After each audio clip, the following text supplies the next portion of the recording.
I'm Chef Colin with Fin and Forage. We're going to do some basic knife sharpening skills today.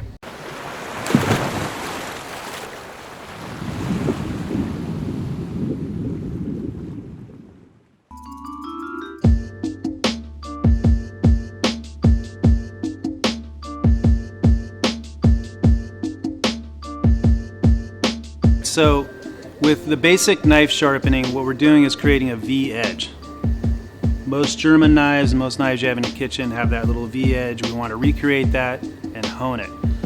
On some Japanese blades, you're going to have a single edge. So instead of the V shape, you're going to have one that's straight and one that's chiseled.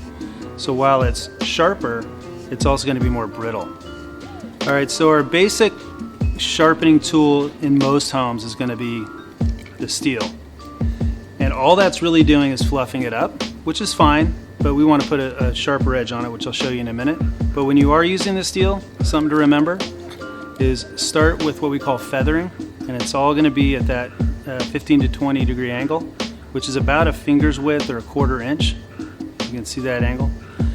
And we start by going backwards. So we're starting at the hilt and going toward the tip. And then we do the same thing on the other side. So it's about 3 times. 1, 2, 3 on each side.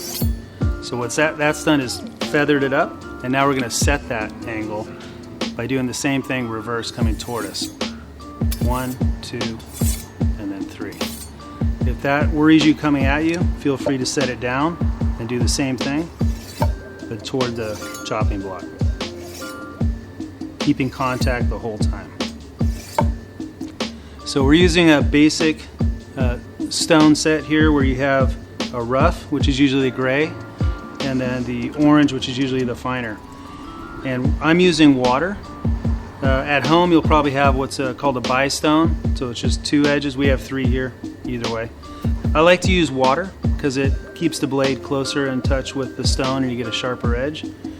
If you're going to use oil, use a honing or a sharpening stone oil, which is basically mineral oil. Don't substitute olive oil. Done it before, mucks up everything. All right, wet or oil your stone, and what we're looking for is between 15 and 20 degrees. A simple measurement would be like your pinky, just rest it on it. If you want to get a little more detailed, just get a simple bubble app and lay your phone on there until you hit in between. I got about 18 there, just to kind of get a feel for it. Of course it'll adjust a little bit, but we're just going to start with the hilt. Keep that angle. I like to keep some pressure here so we have it nice and even. So I'm putting pressure here and here and just starting at the hilt and sliding nice and even across. So we do it 3 times on this side, that same angle, and just kind of do a little twist. That way you're not moving your elbows a lot. Just boom. And now we'll do the same on the other side. Get our angle, hold it tight, and from hilt to tip.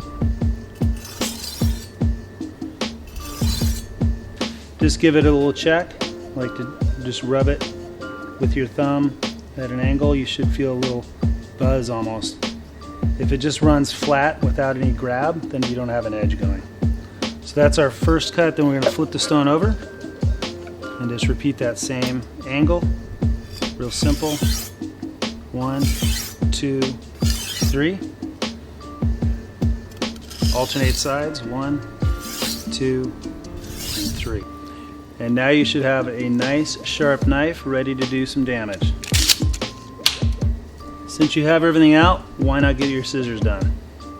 Most of them have a twist pop mechanism, and these are that chisel edge I talked about like you have on a Japanese knife. So one's flat and the other's a very steep angle. So this one's a little easier where you just keep that flat and run it back 3 times. Then just feel that angle and mirror the angle on there. And you're doing the same thing, but again, even pressure. 1, 2, 3.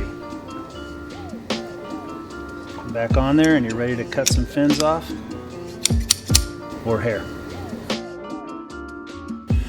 I'm Chef Colin with Fin and Forage.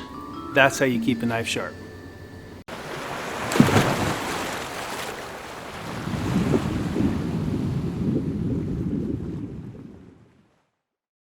I'm still Chef Colin, and we're still going to do this together. We're going to get through it. Work with me here. Stretch it out, hone it down, cut that in half. Am I still going? Oh, is this the video now? Yeah, we're doing the video. Oh, sorry. I thought you were testing sound.